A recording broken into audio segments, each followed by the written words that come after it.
सर्वांना सविनय सप्रेम जय भीम.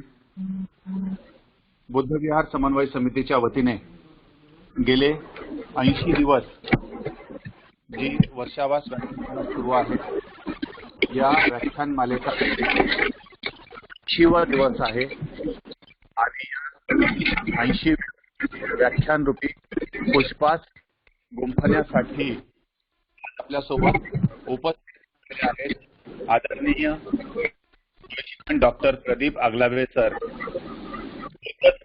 जागतिक वाटचाल या अतिशय उपयुक्त अशा विषयावर आदरणीय आगलावे सर हे मार्गदर्शन करणार आहेत. बुद्धविहार समन्वय समितीने विनंती करण्यात आली आणि आगलावे सर आपणास संबोधन करण्यास तयार झाले. आदरणीय आगलावे सर यांचं मी मनापासून स्वागत करतो, त्यांना सविनय सप्रेम जय भीम सादर करतो. त्याचबरोबरीने जे उपासक उपासिका त्यांचं व्याख्यान ग्रहण करण्यासाठी आपल्यासोबत जॉईन झालेले आहेत, त्या सर्वांचं देखील अगदी मनापासून हार्दिक हार्दिक स्वागत करतो, त्यांनाही सविनय सप्रेम जय भीम सादर करतो. त्याचबरोबर बुद्धविहार समन्वय समितीचे मुख्य संयोजक आदरणीय बोधी यांचं देखील मी स्वागत करतो आणि त्यांना देखील सविनय सप्रेम जय भीम सादर करतो. त्याचप्रमाणे आदरणीय अशोक भाऊ यांना विनंती करतो, आजचे आपले वक्ते सन्माननीय डॉक्टर आगलावे सर यांचं औपचारिक स्वागत करून श्रीशरण पंचशील घेऊन सन्मानपूर्वक डॉक्टरांना या व्याख्यानासाठी पाचारण करावे. आदरणीय अशोक भाऊ.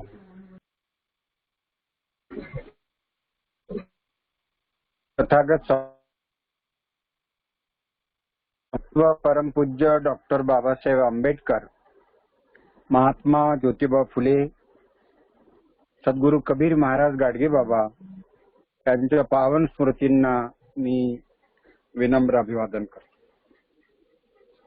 पृथ्वीच्या पाठीवर बुद्ध वचनांचं वितरण करण्यासाठी भ्रमण करीत असलेले बौद्ध भिक्खू, ज्यांना आम्ही बुद्ध पुत्र म्हणतो, त्यांना क्षमायाचना करतो. म्हणते, आम्हाकडून बुद्ध धम्म संघ या 3 रत्नांप्रती काही दोष घडला असेल तर आपण आम्हाला क्षमा करावी.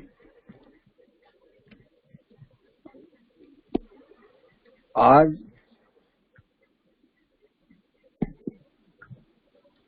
आपण ज्यांना ऐकणार आहोत ते महाराष्ट्रातील थोर विचारवंत, लेखक, प्राध्यापक डॉक्टर प्रदीप आगलावे सर यांचं स्वागत करतो, त्यांना मंगलकामना व्यक्त करतो. 80 दिवसापर्यंत ज्यांनी ही व्याख्यानमाला इथपर्यंत यशस्वीपणे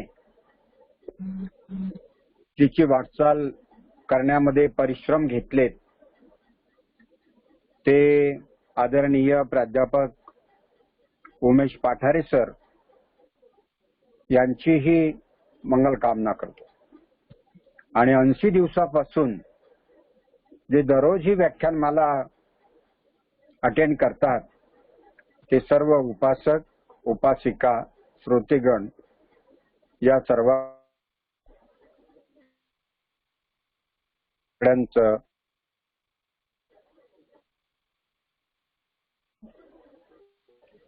आज बौद्ध धम्माची जागतिक वाटचाल या विषयावर त्यांना ऐकू तत्पूर्वी आपण त्रिशरण पंचशील ग्रहण करू. आपण सर्वांनी जिथे असाल तिथून हात जोडावे आणि माझ्यासोबत म्हणावं.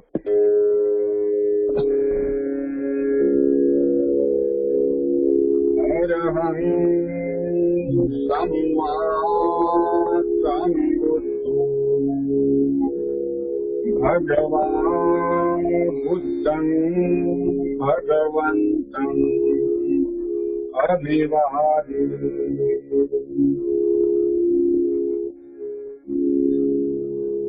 साक्षातो भगवता धम्मो धम्मं नमस्सामि। सुपटिपन्नो भगवतो सावकसंघो संघं नमामि। नमो तस्स भगवतो अरहतो सम्मा सम्बुद्धस्स। नमो तस्स भगवतो अरहतो सम्मा सम्बुद्धस्स। नमो तस्स भगवतो अरहतो सम्मा सम्बुद्धस्स।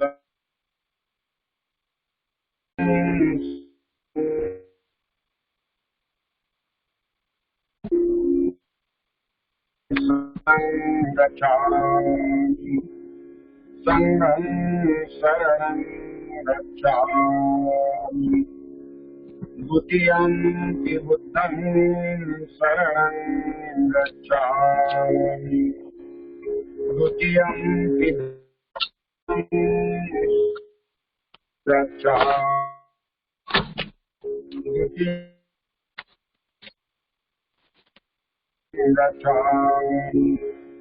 तृतीयंपि बुद्धं शरणं गच्छामि।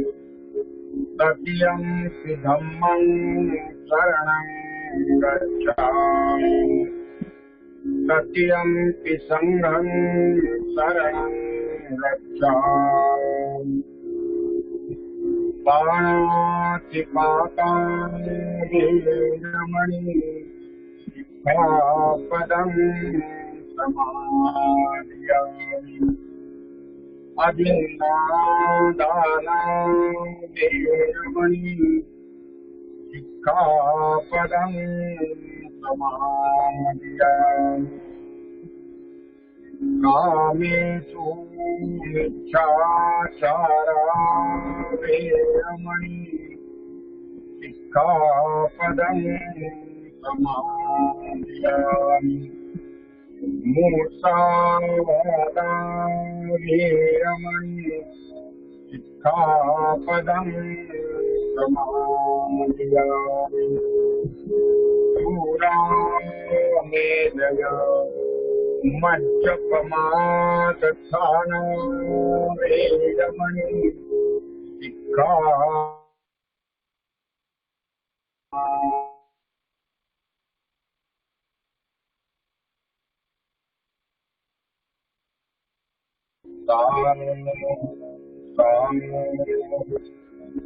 इमाय धम्मानि धम्मपरिपत्या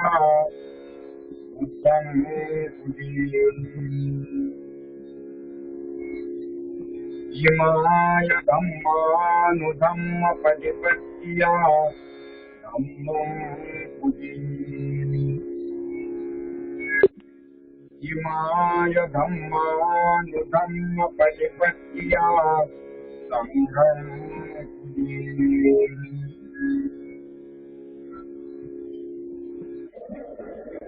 सर्वांना मैत्रीपूर्ण जय भीम। आज महाराष्ट्रातील थोर विचारवंत आणि आंबेडकरी चळवळीचे खंदे कार्यकर्ते मार्गदर्शक डॉक्टर भाऊ लोखंडे यांचं दुःखद निधन झालं। त्यांच्या प्रती आपल्या सर्वांच्या वतीनं शोक संवेदना व्यक्त करतो।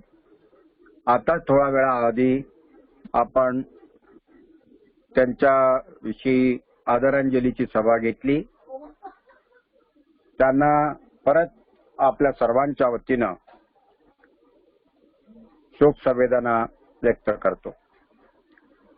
प्राध्यापक डॉक्टर प्रदीप आगलावे सर हे महाराष्ट्राला सुपरिचित असं व्यक्तिमत्व आहे।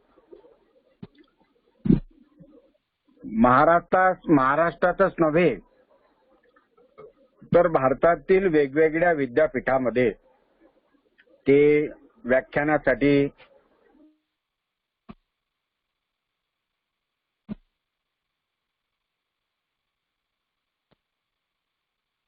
ते पीएचडी झालेले आहेत आणि त्या विषयावरचा त्यांचा गाढा अभ्यास आहे.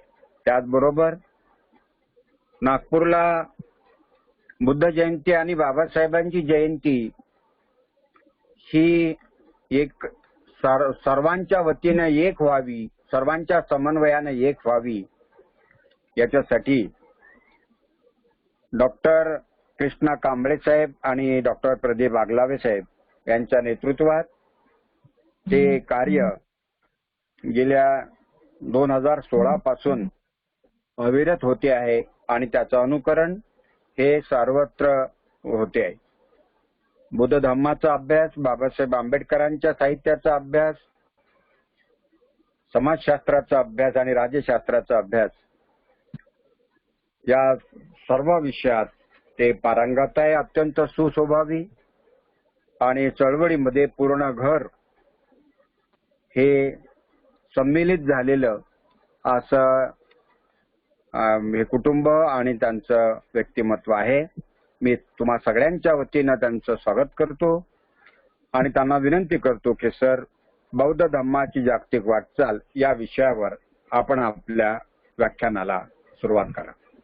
आदरणीय प्राध्यापक डॉक्टर प्रदीप आगलावे. जय भीम. नमो बुद्धाय. नमो. धन्यवाद अशोक सरस्वती साहब.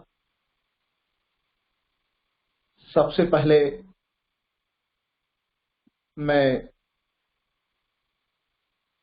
आंबेडकरी आंदोलन के एक ज्येष्ठ कार्यकर्ता, बौद्ध धम्म पाली भाषा के एक ज्येष्ठ अभ्यासक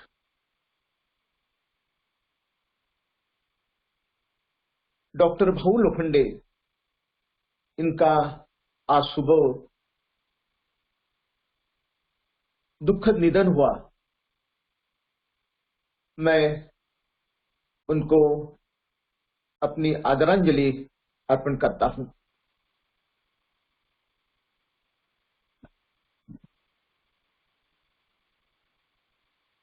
बुद्ध विहार समन्वय समिति की ओर से वर्षावास व्याख्यानमाला आयोजित किए हैं, इसलिए मैं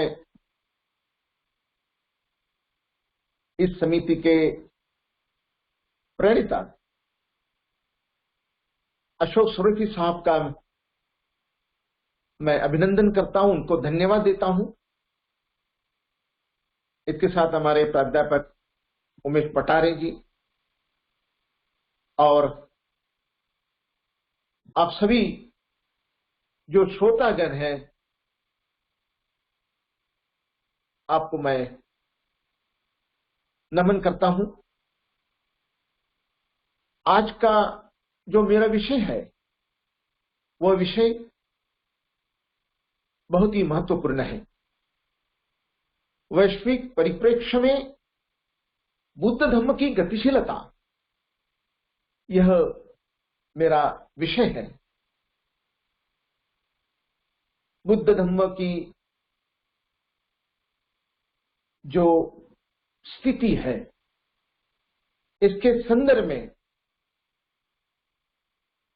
यह स्पष्ट होता है कि बुद्ध धम्म विश्व का प्राचीन धर्म है. तथागत गौतम बुद्ध ने विश्व के समस्त मानवीय कल्याण के संदर्भ में धम्म देशना दी, अपने विचार रखे और मानव कल्याण के लिए बुद्ध संघ की स्थापना की. ईस्वी सन छठी से ईस्वी पूर्व छठी से बुद्ध धम्म का प्रचार प्रसार हुआ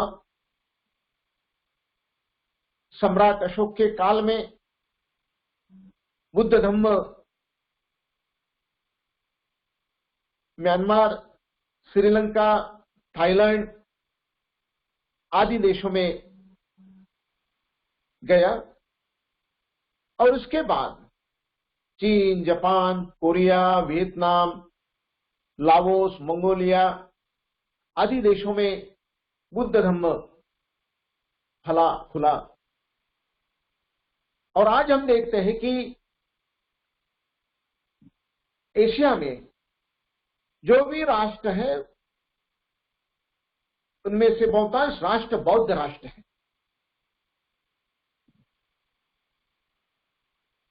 जैसा एशिया में बुद्ध धर्म का प्रचार प्रसार हुआ, उस प्रकार का पश्चिमी देशों में प्राचीन काल में प्रचार प्रसार नहीं हुआ, लेकिन पश्चिमी देशों में बुद्ध धर्म का प्रचार और प्रसार आधुनिक काल में हुआ है। मध्यकाल में पश्चिमी देशों का बौद्ध संस्कृति से थोड़ा कुछ संपर्क था। पहले पश्चिमी लोग जो बौद्ध हुए थे वे ग्रीक थे। अलेक्जेंडर ने ईसा पूर्व 3री शताब्दी में भारत पर विजय हासिल किया और उसके बाद यूरोपियन लोगों का बुद्ध धर्म से संपर्क आया। ग्रीक लोगों ने भारतीय बुद्ध धर्म का समन्वय अपने ग्रीक संस्कृति के साथ करके ग्रीक बुद्धिज्म और ग्रीक बुद्धिस्ट आर्ट का विकास किया। ग्रीक बुद्धिज्म ईसा पूर्व 4वीं शताब्दी से लेकर ईसा की 5वीं शताब्दी तक बैक्ट्रिया और भारतीय उपखंड में यह ग्रीक बुद्धिज्म विकसित हुआ। प्राचीन काल में ही बौद्धों का यूरोपियन लोगों के साथ नियमित संपर्क था, लेकिन पूर्व यूरोप में इसका प्रत्यक्ष प्रभाव नहीं था। लेकिन आधुनिक काल के शुरुआत में वैश्विक व्यापार में वृद्धि होना, नौकायान का जो तंत्र ज्ञान है उसका विकास होना, यूरोपियन लोगों का एशिया खंड में सत्ता के लिए आना आदि कारणों से पश्चिमी लोगों का बुद्ध धर्म से परिचय हुआ। 1870 के दशक से आधुनिक यूरोप में दार्शनिकों में बुद्ध धर्म के संदर्भ में रुचि बढ़ी, जिसमें आर्थर शोपेनहॉर, फ्रेडरिक नीत्शे और हेलेना ब्लावस्की जैसे विद्वान दार्शनिक थे। थॉमस विलियम रीस डेविस, जॉर्ज टर्नर और रॉबर्ट सीजर चाइल्ड, ये 3 अंग्रेज अधिकारी श्रीलंका में 19वीं सदी में थे। इन 3 लोगों ने बहुत ही महत्वपूर्ण काम किया। थॉमस विलियम रीस डेविड श्रीलंका में बुद्ध धर्म के संपर्क में आए और उन्होंने बुद्ध धर्म का गहन अभ्यास किया और उनको ऐसा लगा कि पाली भाषा में जो बौद्ध साहित्य है, जो बौद्ध विचार है, इनका पश्चिमी लोगों को परिचय होना चाहिए। इसलिए उन्होंने 1881 में पाली टेक्स्ट सोसाइटी की स्थापना की और इस सोसाइटी की तरफ से उन्होंने बुद्धिस्ट जो लिटरेचर जो त्रिपिटक में था उसका भाषांतर अंग्रेजी और लैटिन भाषा में किया और उन्होंने 94 खंडों में 26,000 पृष्ठों से भी अधिक पृष्ठों का अनुवाद किया। ये एक बहुत बड़ा काम रिस डेविड ने किया, जिसके कारण पश्चिमी देशों के लोगों को बुद्ध धर्म का परिचय हुआ और उनकी बुद्ध धर्म के तरफ रुचि बढ़ी। चार्ल्स, जो विलियम रिस डेविड के साथ श्रीलंका में अधिकारी थे, उन्होंने 1874 में पाली अंग्रेजी शब्दकोश प्रकाशित किया। जर्मन दार्शनिक फ्रेडरिक नित्शे ने 1895 में द एंटी क्राइस्ट ये किताब प्रकाशित की और इस किताब में उन्होंने बुद्ध धर्म की प्रशंसा की और उन्होंने ये लिखा 100 times more realistic than Christianity। उन्होंने ये लिखा कि बुद्ध धर्म जो है, यह बुद्ध धर्म ईसाई धर्म से 100 से भी अधिक बार यह वास्तविक है, या बुद्ध धर्म यह वास्तविकता पर आधारित है, इस प्रकार का विधान किया। एडविन अर्नोल्ड नाम के जो लेखक हैं, इन्होंने द लाइट ऑफ एशिया यह किताब 1879 में प्रकाशित की थी। यह किताब ऐसे समय में प्रकाशित हुई जिस वक्त ईसाई धर्म को डार्विनवाद ने चुनौती दी थी। कुछ पश्चिमी बुद्धिजीवी ने ईसाई धर्म की विसंगतियां स्पष्ट की थी। उस वक्त यह किताब प्रकाशित हुई। द लाइट ऑफ एशिया, इस किताब की 80 संस्करण निकले। आप कल्पना भी नहीं कर सकते, इस किताब की लाखों प्रतियां बेची गई और ये किताब एक बेस्ट सेलर के रूप में पश्चिमी देशों में रही। और इस किताब के माध्यम से लोगों को बुद्ध के जीवन और शिक्षा के संदर्भ में जानकारी मिली। श्रीलंका में जब क्रिश्चियन मिशनरी गए तो उन्होंने वहां क्रिश्चियन धर्म का प्रसार शुरू किया और क्रिश्चियन धर्म का प्रसार करते वक्त उन्होंने बुद्धिज्म पर कई पाबंदियां लगाई। उन्होंने ऐसा कानून बनाया कि बच्चे का यदि स्कूल में नाम डाला जाता है तो उस वक्त उसका नाम क्रिश्चियन धर्म के अनुरूप होना चाहिए। और ये लोग जो है क्रिश्चियन मिशनरी, उसमें पोर्तुगीज थे, अंग्रेज और बाकी जो अलग अलग देशों से आए थे, उन्होंने बुद्धिज्म के संदर्भ में भेदभाव करना शुरू किया। उस काल में मिग्गे तुवट्टे गुणानंद थेरो एक प्रकांड बौद्ध भिक्षु थे। उन्होंने बौद्ध सर्वोदय इस मैगजीन में एक न्यूज पढ़ी। वो न्यूज इस प्रकार की थी कि कोलंबो में जो मिशनरी लोग हैं वे बुद्धिज्म के बारे में भेदभाव करते हैं, बुद्धिस्ट लोगों के बारे में वो बुरी नजर से देखते हैं। तो उनको ऐसा लगा कि मैंने कोलंबो में जाना चाहिए।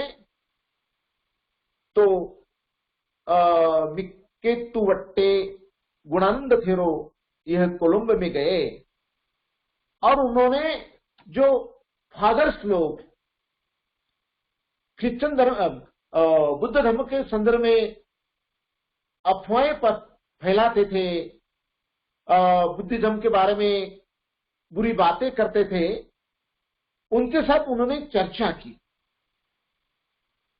और कई क्रिश्चियन मिशनरी के साथ चर्चा करके उन्होंने बताया कि क्रिश्चियन धर्म से बुद्धिज्म जो है वो श्रेष्ठ है। और उन्होंने कई क्रिश्चियन फादर से डिबेट्स किए। उनके डिबेट्स बहुत ही प्रसिद्ध है। उन डिबेट्स में पानाडुरा स्थल में जो डिबेट हुआ वो बहुत ही प्रसिद्ध रहा।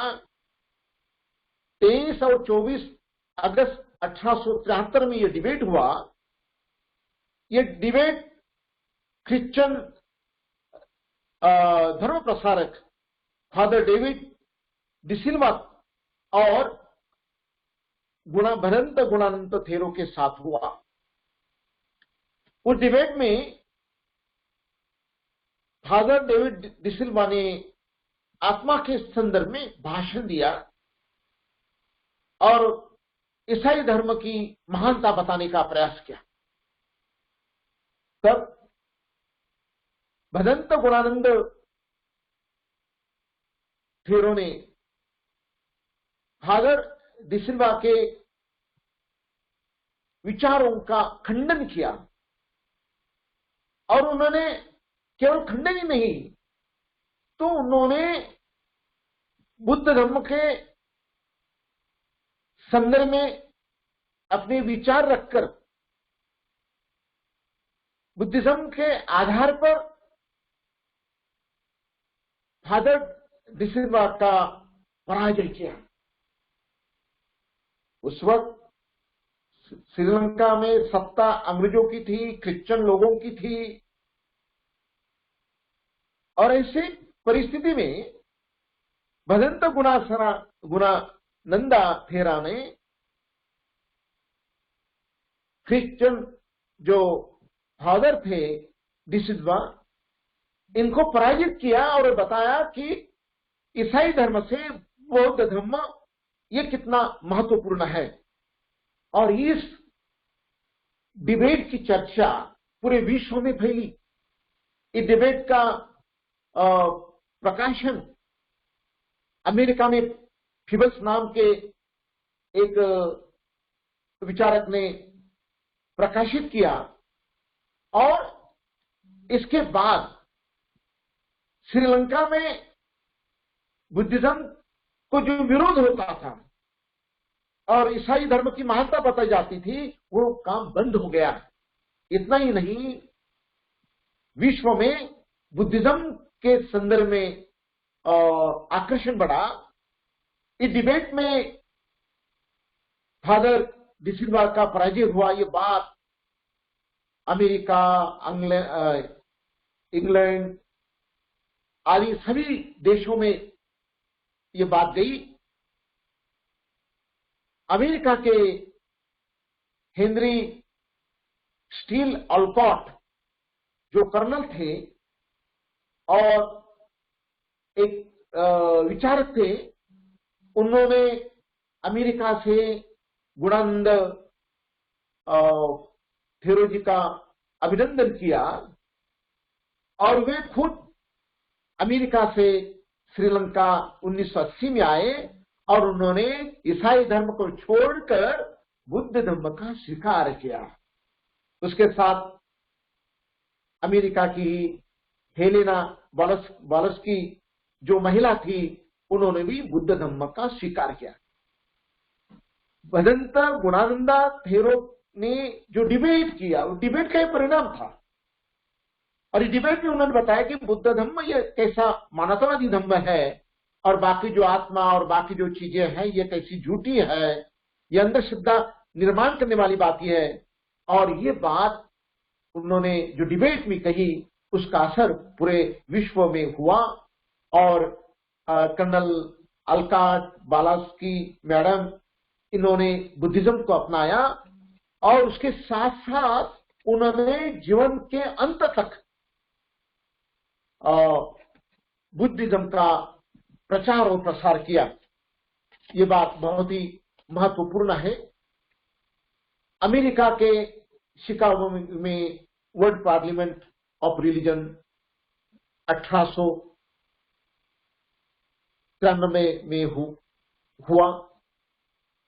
ये जो जागतिक धर्म संसद है, ये जॉन हेनरी बोरोज और पॉल कारुस ने आयोजित की थी। पॉल कारुस जो है ये एक अच्छे विचारक थे। इन्होंने गॉस्पेल ऑफ बुद्धिज्म नाम की किताब लिखी थी। इस परिषद में अनागारी धम्मपाल और जापान के सोएन शाकू ये दो बौद्ध प्रतिनिधि थे, और इन दो प्रतिनिधि ने जो भाषण धर्म संसद में दिया, उस भाषण का लोगों पर काफी परिणाम हुआ। आप सभी को मालूम है, ऐसा बताया जाता है कि उस धर्म परिषद में विवेकानंद गए थे और उन्होंने ब्रदर एंड सिस्टर कहने के कारण उनका बहुत बहुत स्वागत हुआ। लेकिन महत्वपूर्ण बात यह है कि विवेकानंद को उस परिषद में शामिल होने के लिए अनागरिक धर्मपाल ने मदद की थी। और इतना ही नहीं, उस परिषद में अनागरिक धर्मपाल और स्वयं शाकू ने जो भाषण दिए थे, उन भाषण का उन लोगों पर इतना असर हुआ कि वो लोग चाहते कि बुद्ध धर्म के संदर्भ में अलग अलग भाषण होना चाहिए। उस परिषद के बाद अनागारी धम्मपाल जापान चले गए, विवेकानंद जी वही थे। लोगों ने विवेकानंद जी को आग्रह किया कि आप बुद्ध धर्म के संदर्भ में भाषण दो। तब उन्होंने बताया कि मेरा बुद्ध धर्म के संदर्भ उतना गहन अध्ययन नहीं है।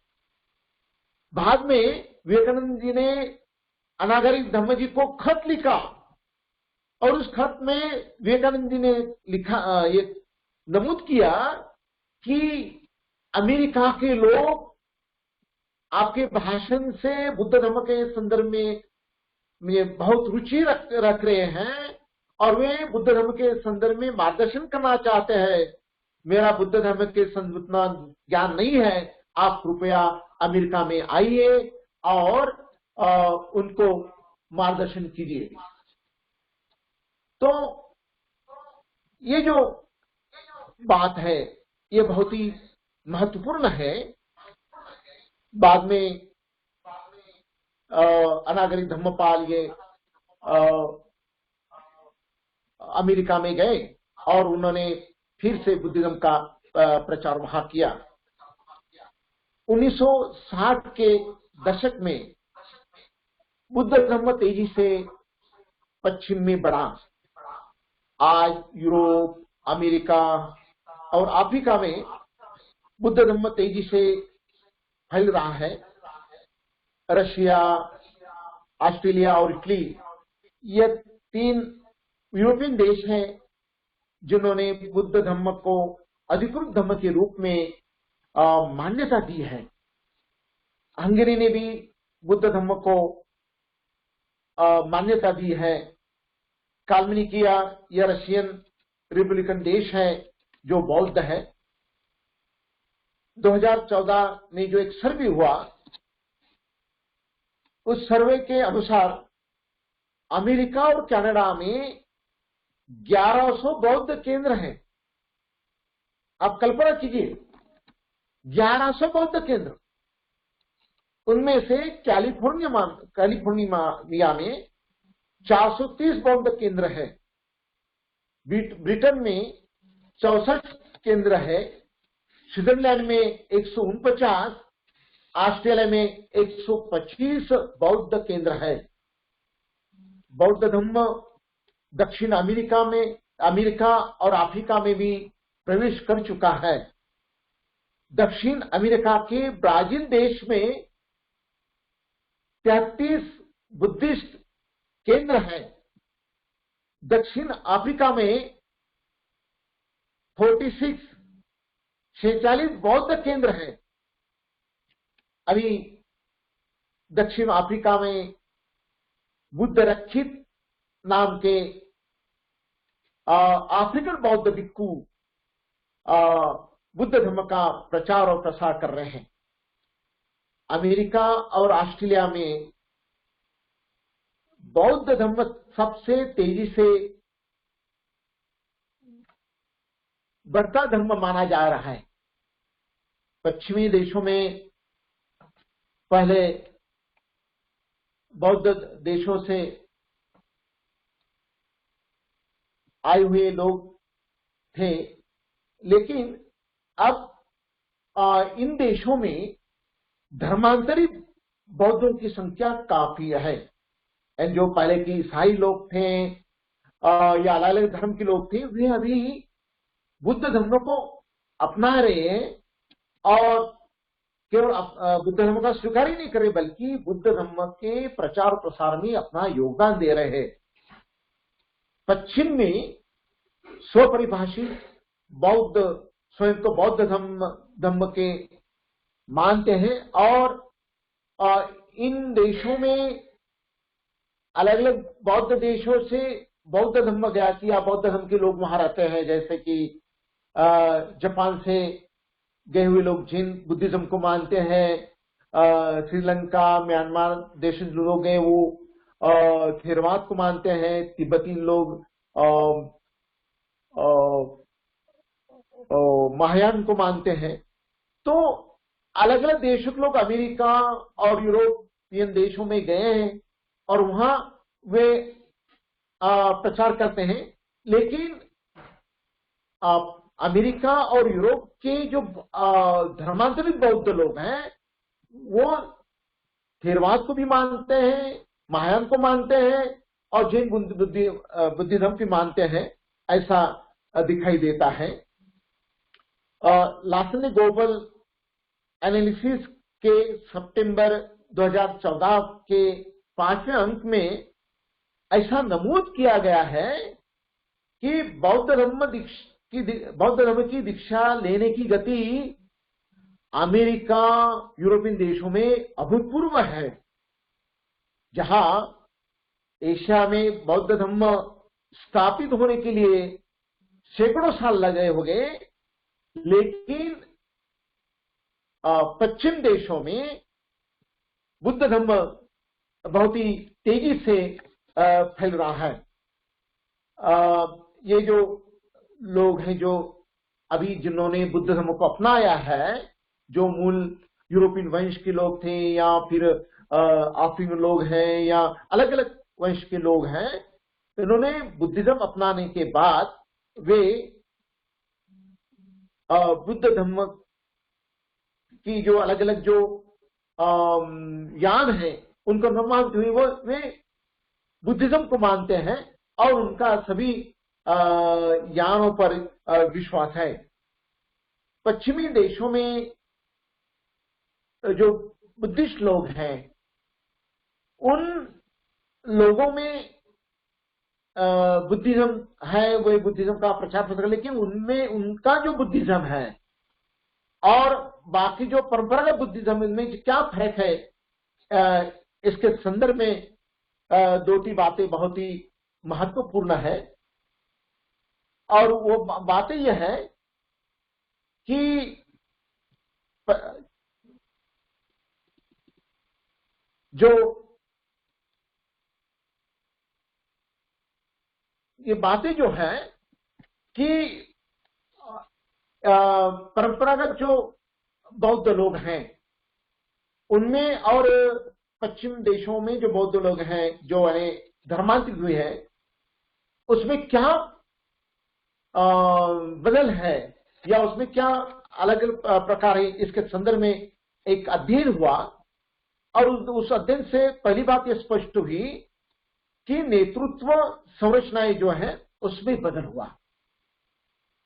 एशिया में हम देखते हैं कि बौद्ध भिक्खु प्रचार प्रसार का काम करते हैं,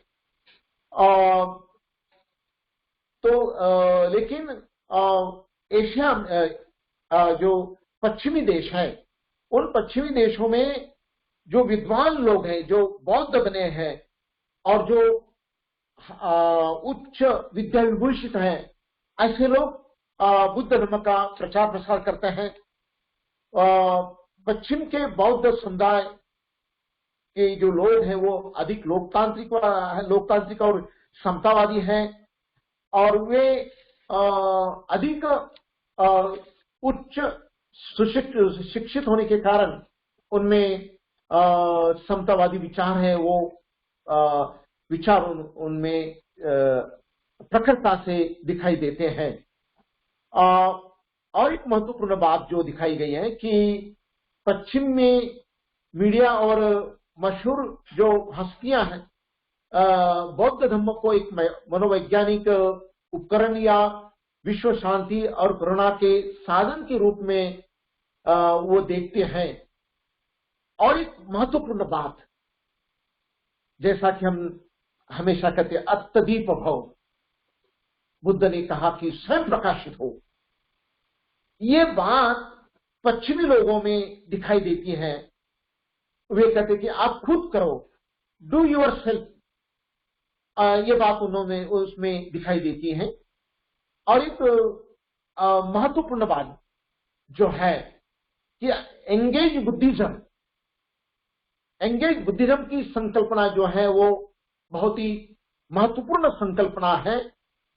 और एंगेज बुद्धिज्म की संकल्पना पश्चिम देशों के बौद्ध लोगों में बहुत ही लोकप्रिय हो रही है।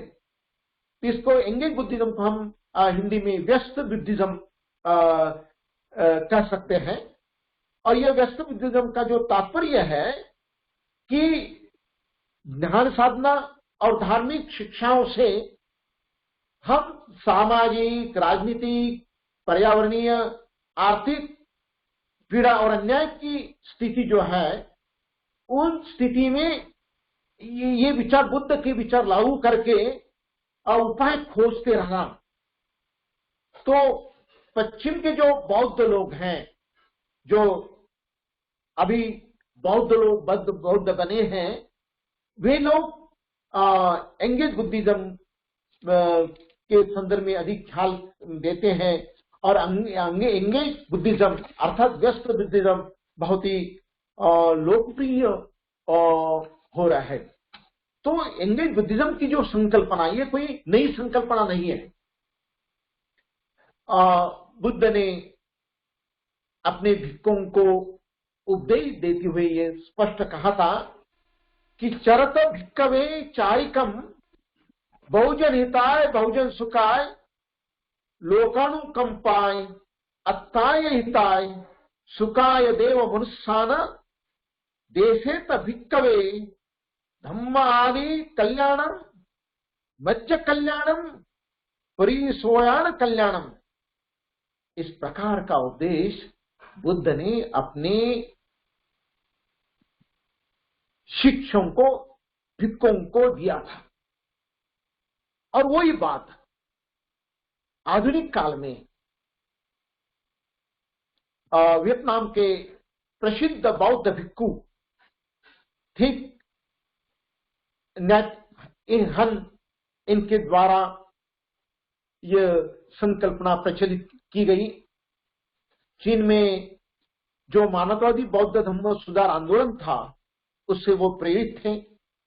और उसके बाद में चीन के चेंगेन और हेंग्यून के साथ ताइवान में एंगेज बुद्धिज्म की संकल्पना ये प्रचलित हुई।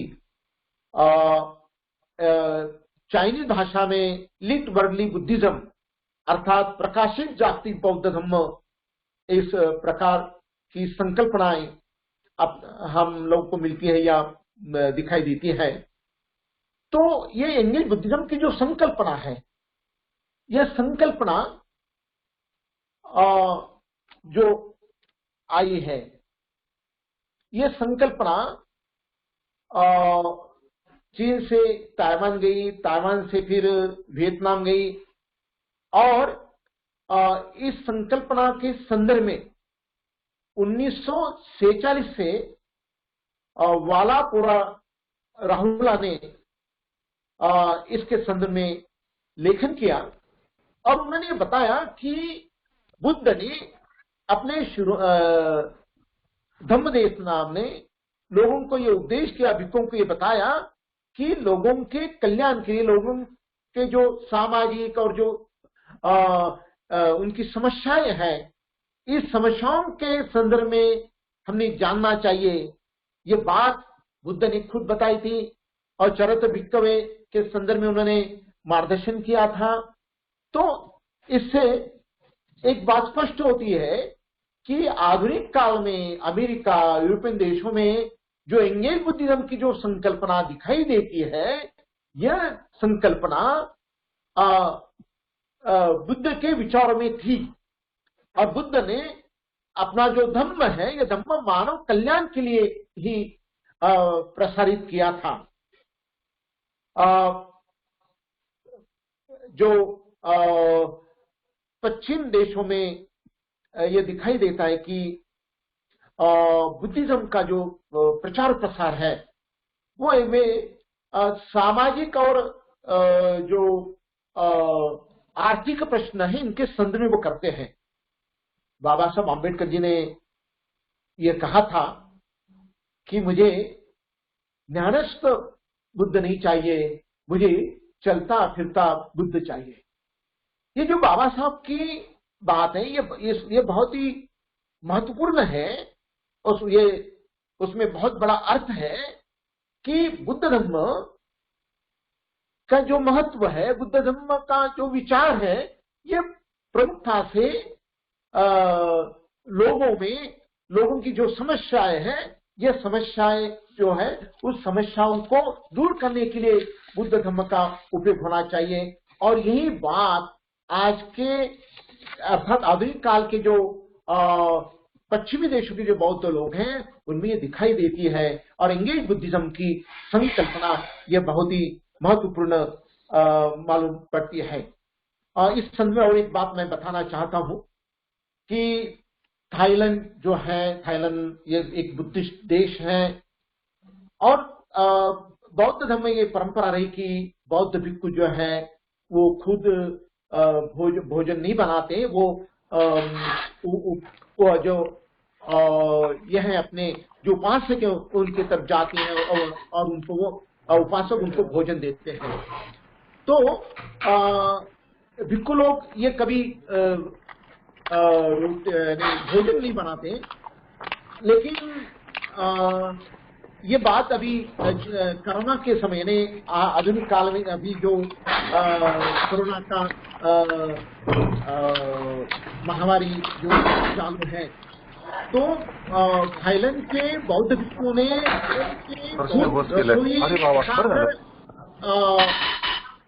लोगों को भोजन दिया।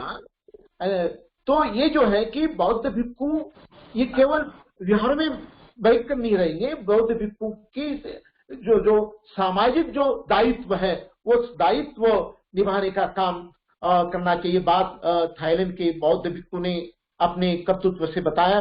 और इतना ही नहीं, तो 2004 में जब थाईलैंड में सुनामी आई थी, उस वक्त तो बौद्ध विहार ये अनाथ आश्रय गृह के रूप में लोगों के लिए खुली की थी। 2011 में बैंकॉक में महापुर आया था, तब भी भिक्खुओं ने खुद लोगों को मदद की और लोगों को भोजन देना और आदि काम उन्होंने ये किया था। तो ये जो महत्वपूर्ण जो बात है कि बुद्धिज्म जो है ये बुद्धिज्म लोगों के विकास के लिए, लोगों के कल्याण के लिए है और यही बात एंगेज बुद्धिज्म में दिखाई देती है।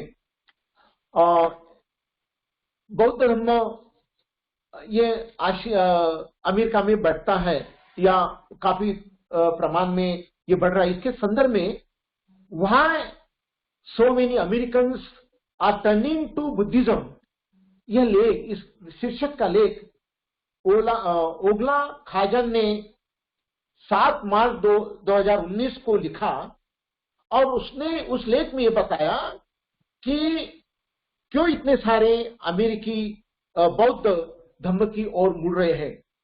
तो इसका कारण उन्होंने ये बताया कि जो अमेरिका या यूरोपियन देश है, उनकी जो अलग अलग समस्याएं हैं, उनकी मानसिक, स्वास्थ्य, सामाजिक, सांस्कृतिक, ये जो समस्याएं हैं, इस समस्याओं को छुड़ाने के लिए, इस समस्याओं से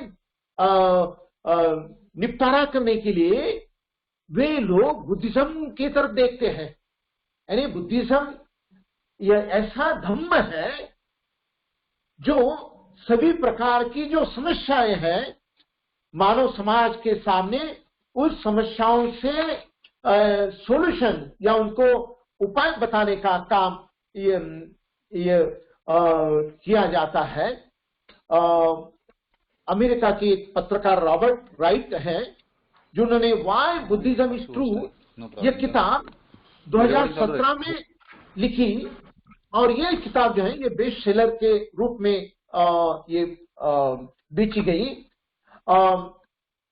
अमेरिका में 10 में से 4 वयस्क लोगों के यदि पूछा तो वो ये कि बुद्ध धर्म के बारे में यदि उनको कुछ पूछा तो वो कहते हैं कि हमें बुद्ध धर्म का महत्व लगता है और हम कम से कम एक सप्ताह में एक बार बुद्ध विहार में जाते हैं।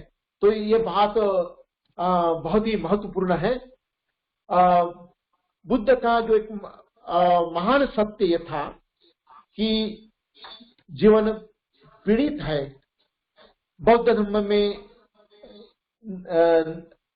नए पश्चिमी उपासकों ने उसका यह अर्थ समझा और उन्होंने ये बताया कि भावनात्मक पीड़ा को स्वीकार करने के लिए उसे कम करने की कोशिश करना यह बेहतर हो सकता है।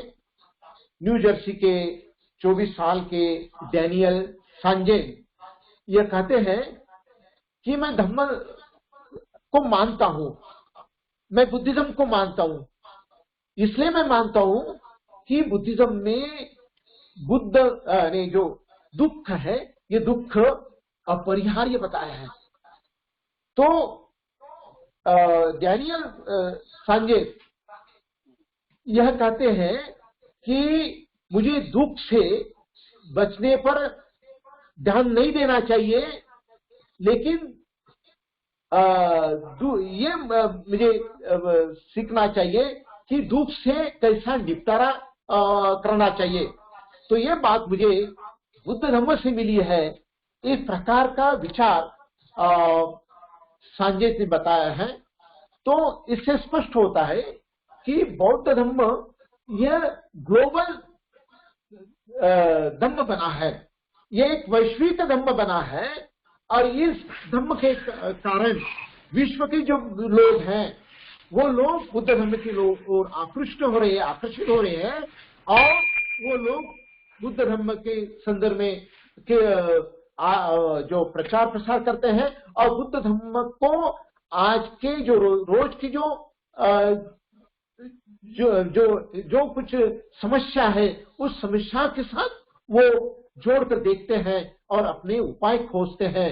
और इसलिए आज हम देखते हैं कि पश्चिमी देशों में अर्थात यूरोपियन और अमेरिका में बुद्ध धर्म के तरफ लोग आकर्षित हो रहे हैं और बड़े पैमाने में बुद्ध धर्म का जो सही अर्थ है एंगेज बुद्धिज्म, जिसकी बात बाबा साहब ने भी की थी, उस संदर्भ में वे लोग सही मायने में बौद्ध भी हैं, ये बात स्पष्ट होती है। और इस कारण बौद्ध धर्म एक अभी एक ग्लोबल रिलीजन बना है। नमो बुद्धाय, जय भीम।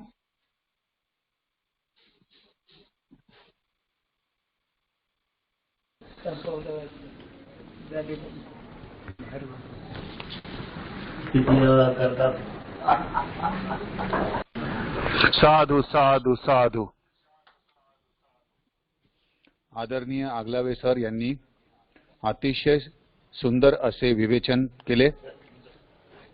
आजच्या या 80व्या व्याख्यानासाठी आपण उपस्थित राहिलात आणि अतिशय उत्कृष्ट असे मार्गदर्शन केले त्याबद्दल बुद्धविहार समन्वय समितीच्या वतीने आपले अतिशय मनापासून आभार व्यक्त करतो। आदरणीय अशोक भाऊंना नम्रपणे विनंती करतो की कृपया त्यांनी मंगलमैत्री सादर करावी। आदरणीय अशोक भाऊ। जगामध्ये ज्यांच्याकडे दुःख झालं असेल त्यांच्या दुःखात आपण सहभागी होऊया। त्यांना दुःखातून मुक्ती मिळावी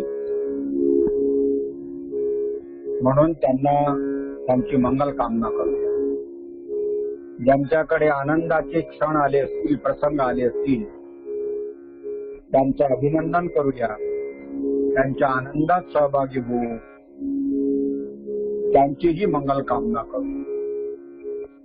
पृथ्वीच्या पाठीवर राहणारे सर्व प्राणी हे निर्भय आणि दुःखमुक्त होत सुखाने जगोत अशी मंगल कामना करूया। पूजनीय बनते विनोदी प्रिय कौंडण्यजी, धम्मसारथीजी यांना चांगलं आरोग्य मिळावं आणि दीर्घायुष्य मिळावं अशी मंगल कामना करूया। मी व्याख्यानमाला चालवण्याकरिता ज्यांचे श्रम आवश्यक आहे ते आदरणीय प्राध्यापक उमेशजी पाठारे यांना चांगलं आरोग्य आणि दीर्घायुष्य लाभावं यासाठी मंगल कामना करूया। ज्यांनी आपल्याला आज अत्यंत सुंदर आणि जी माहिती आपल्याला नव्हती असं अभ्यासपूर्ण व्याख्यान दिलं ते डॉक्टर आगलावे यांना चांगलं आरोग्य मिळावं, दीर्घायुष्य मिळावं अशी मंगल कामना करू। डॉक्टर भाऊ लोखंडेच्या निधनामुळं त्यांच्या परिवारामध्ये जो विरह निर्माण झाला असेल त्यातून ते लवकर मुक्त व्हावे याच्यासाठी आपण मंगल कामना करू। सर्वांनी हात जोडून माझ्यासोबत म्हणावं। सबका मंगल हो, सबका मंगल हो, सबका मंगल हो, सबका मंगल हो। तेरा मंगल मेरा मंगल, तेरा मंगल मेरा मंगल, सबका मंगल हो, सबका मंगल हो।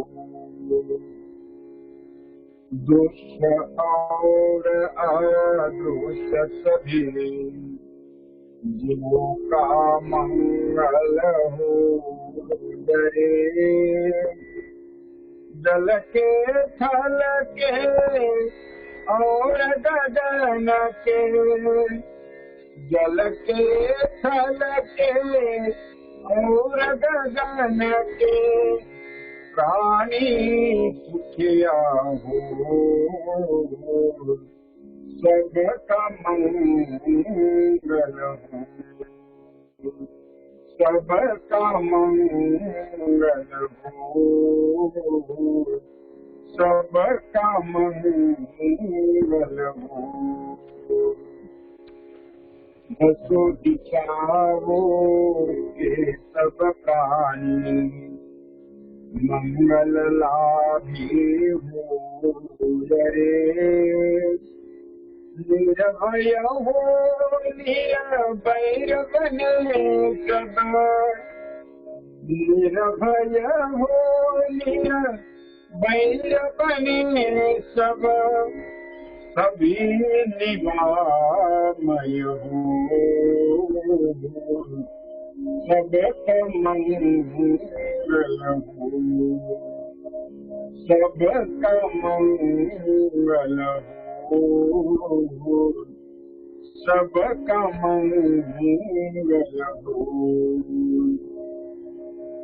दिन से जागे हम जगत में, दिन से होवे जन कल्याण।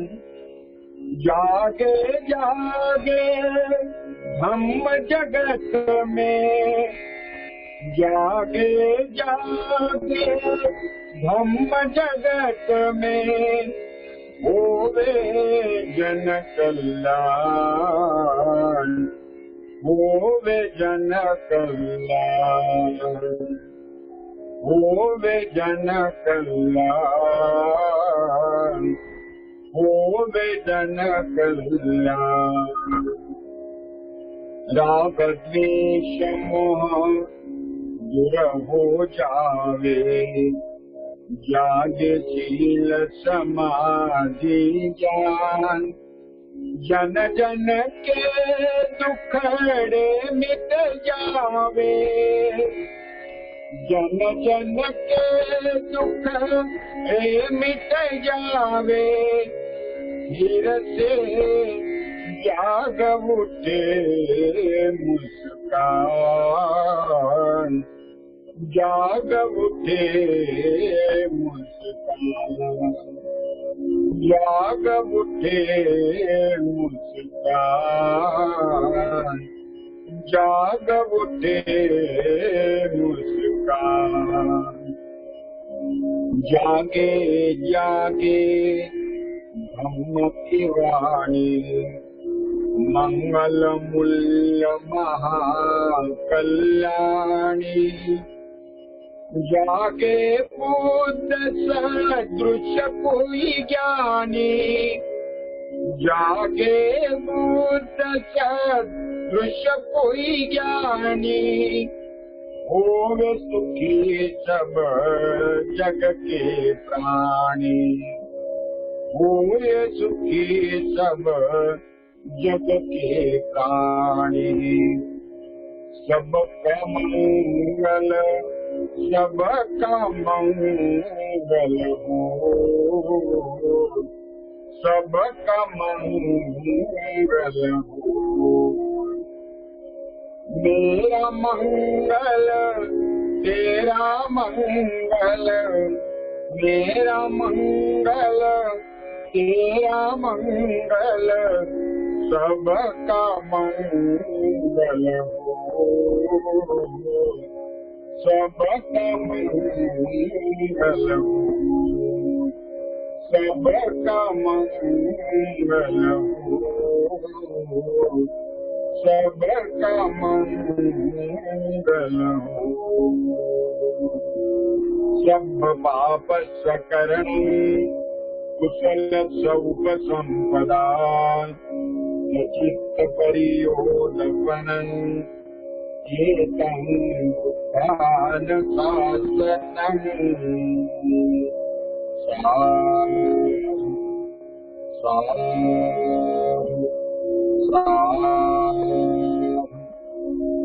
इमाय धम्मानुधम्म प्रतिपत्त्या बुद्धं पूजे। इमाय धम्मानुधम्म प्रतिपत्त्या बुद्धं पूजे। इमाय धम्मानुधम्म प्रतिपत्त्या बुद्धं पूजे। सर्वांना मैत्रीपूर्ण जय भीम। उद्याची सूचना, उद्याच्या व्याख्यानाची सूचना, महत्वपूर्ण सूचना आहे। उद्या प्राध्यापक अशोक भटकर सांगली यांचं देखील अत्यंत महत्वपूर्ण व्याख्यान आहे, तथागतांची दिनचर्या या विषयावरती त्याचं व्याख्यान राहील।